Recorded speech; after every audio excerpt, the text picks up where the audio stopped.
what do you need from the Marion community?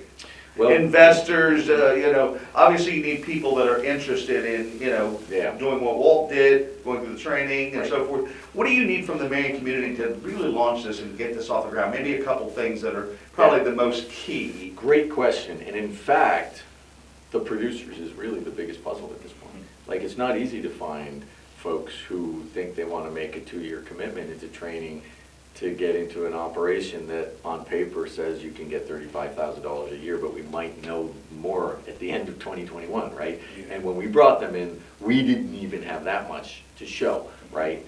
So what we put together from the project level is that while it cost $2 million to seed this system, we think we need something close to another $1 million to get this going in Marion. Half of that is a revolving fund. And so when we did the grant in Mansfield, FFAR and our local donors put about $300,000 into what got us our 10 microfarm kits. And we were scrimping and pulling money from everywhere to get enough into getting those kits up. They really cost $50,000 each. We also spent the money and gave it away. Our lesson was, these guys are starting to make money. We need a revolving fund. So the biggest lesson was put those dollars into a revolving fund so that as your microfarmers begin to make success, part of that dollars that's going back is going to pay off, and that money comes back. So at this point, we'd be growing our revolving fund back up for another cohort. That was a missing piece. So that's a revolving fund of $500,000, which will facilitate getting people without assets into a microfarm and financing that. We need a space. We need a site. So the NECIC urban farm is the kind of thing that any community that's going to do this needs. You need a site that's sufficiently large enough to put a few microfarms, a training facility, and we're moving towards this in Mansfield, a community center, right? That this becomes a heart of kind of community engagement and then this agricultural engagement. And on that site, you're training, but you're also moving people to a whole tunnel, and maybe that's where they stay and they don't get any bigger, right? But you're giving anybody who's working on that site access to the market, to the RGO, right? Because they're a member, and their produce goes through it, and they're delivering an expected amount of produce into the market.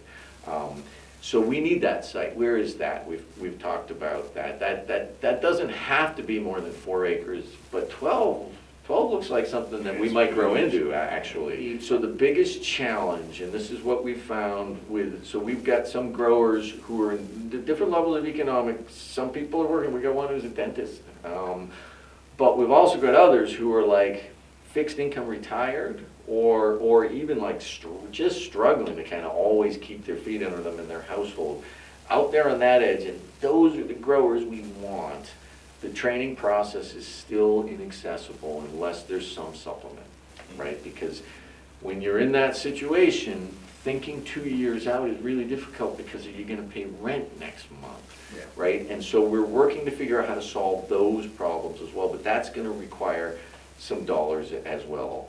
And then the project management, like we've got experts already now in Mansfield. We've got people in the university who've walked through this process in a full way. We want to bring that robustly to what was here in Mansfield. So it's about half as much for a second iteration, which would be still not yet an expansion of the system from the project perspective. It would be the second research approach to, okay, now we've learned all this stuff from the system. Let's take everything we learned and let's do it again with the same kind of careful, low-risk environment for the Marion growers as well. And you'll be really forming what works for Marion. Yeah, Like it's not going to be the exact same thing what's going on in our community, but just trying to figure out, how does this concept work for Marion, of being able to take somebody who wants to get into agriculture, put them in agriculture, and actually put dollars in their pocket and make it all work.